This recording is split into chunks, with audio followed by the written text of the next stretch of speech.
Welcome to Paul's Toolbox. If you've seen my previous video, you saw how we added a window into a wall that didn't have a window in it. And now I'm going to show you how to case this in. The first thing you want to do is make sure you're getting a proper reveal. If this is all straight looking, that's great. If you have a large gap between the wall here and your window and you don't have that on the other side, you need to shim this up until they're equal. And then once they're equal and you set your little block on there, you have a reveal. This is your line right here, the reveal. I can take it and set it here, and that's my reveal on this side. I want it to be the same. Next, we're going to go ahead and get our measurements from here to here, and up top we're going to do the same thing. So we have 35 3/4, and up here we have 35 3/4. We're good.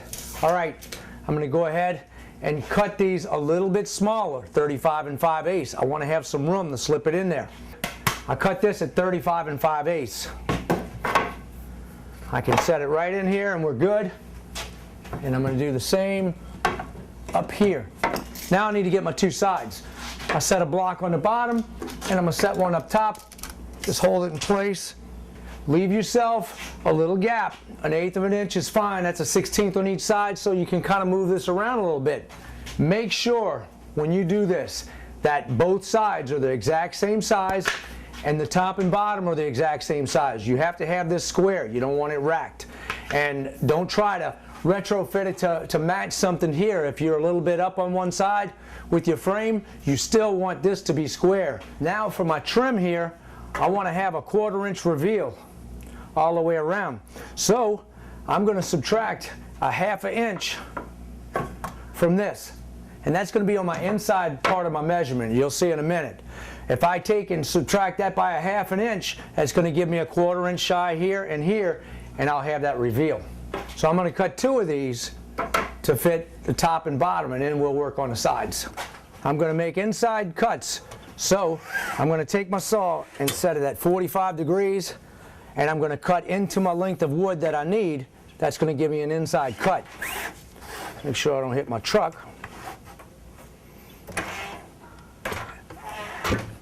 It'd be nice if I put my glasses on first.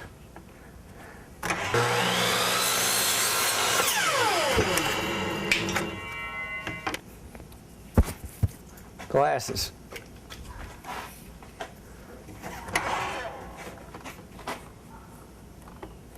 We'll cut it right on that line. When I'm cutting this, if this is my good side, I'm going to cut on this side of the line, the outside of the line. I'm going to leave my line there. Don't ever cut your line because your measurements will be off. If you leave the edge of that line there and you leave it on the other one, it's going to be exact.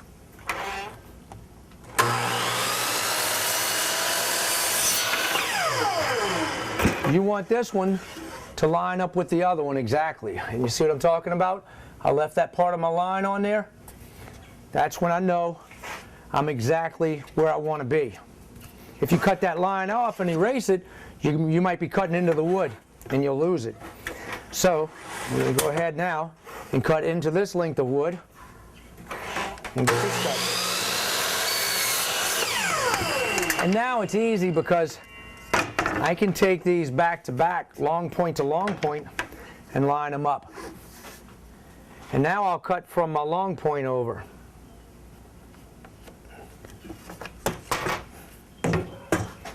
You see this? This is my long point, and I'm going to cut into my wood here. So I'm going to flip it where I can see my line.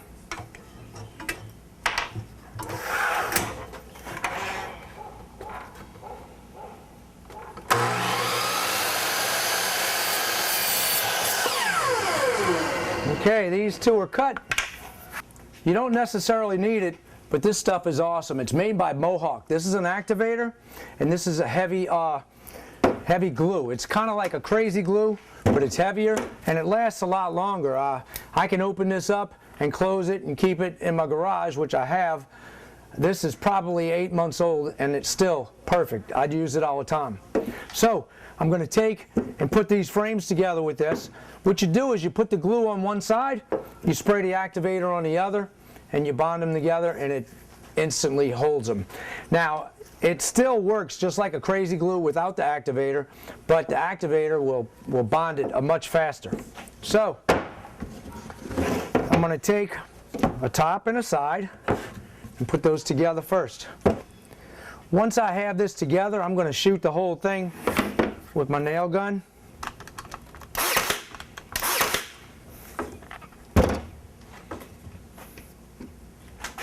I have my activator on there and just put my glue here.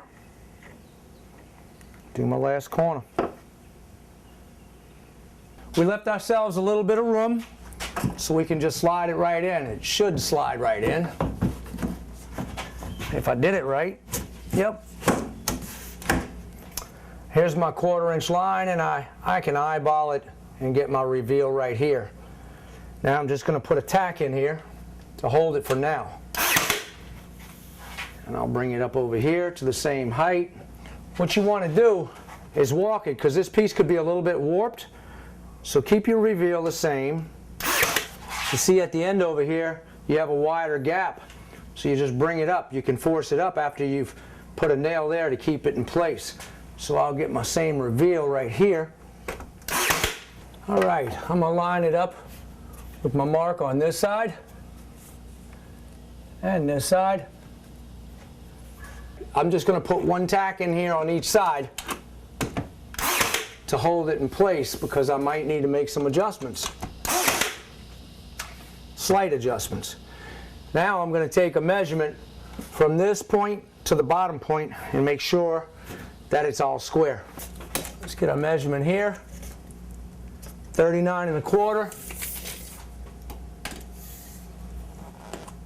39 1/4. I'm on the money. If I had to move it a 32nd of an inch, I could just pull it up or down, because I only tacked one nail in there. I didn't hard nail it yet. I'm making an inside cut, but that's my long point, the outside part right here. That's the edge. So I'll cut that one, and I'll scoot it over here and do the opposite cut. Switch it over 45 degrees. The reason why I'm cutting these at 45 degrees is because it's a 90-degree angle, and two 45-degree miters make a 90-degree angle. Okay, I need 39 1/4. So 39 1/4 on this side, and the same on this side.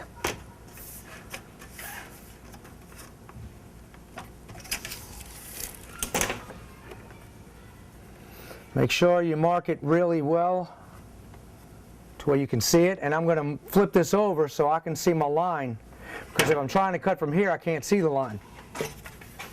I'll flip it over here and I can easily see it. Now, this is my line at 39 1/4.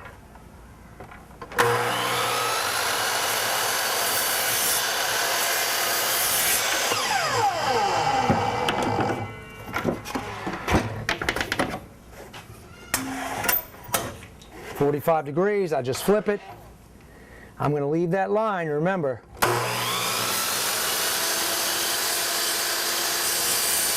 See how I left the line right there? That way you know exactly where you're at. If you cut that line, you're going to have your cuts off. Whenever I miter a joint, I glue it. A lot of times I'll use wood glue, but I want this to bond real quick. I'm ready to get this thing painted and put my air conditioner in it. So, just going to spray it with my activator first on one side, and then I'm going to put my glue on that side.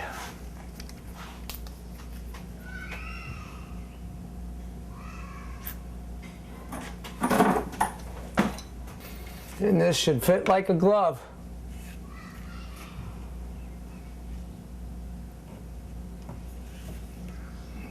Perfect. Now, with it being glued, you don't have to worry about that separating with the change of weather or having any wood that might shrink and leave a gap right there. If you have it glued, it's going to stay tight. You're going to have a nice seam. I'll tack this in a few minutes with my nail gun. I'm going to go ahead and glue that side.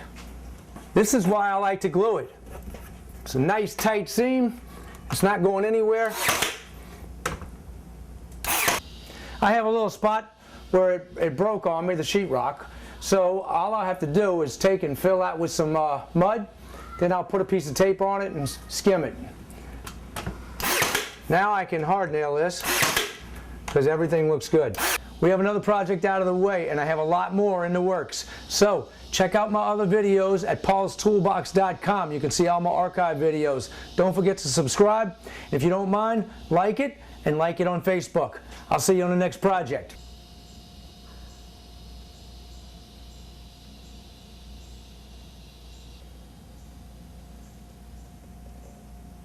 If you follow any of my videos, you'll know I always use Savage tape measures. This is Savage by Swanson Tool Company. That's their professional grade tools. This tape measure right here is the only tape measure in the world that will grab pipes up to 2 inches in diameter. When I take my tape and hook it on a wall, I want it to grab even on angles. So I come back here, I don't have to worry about it falling off. And I can come all the way back and get a perfectly accurate measurement. So the next time you're in the market for a tape measure, check out the Grip Line by Savage. This is the best gripping tape on the market, hands down. Savage Grip Line tape measure. Don't forget it.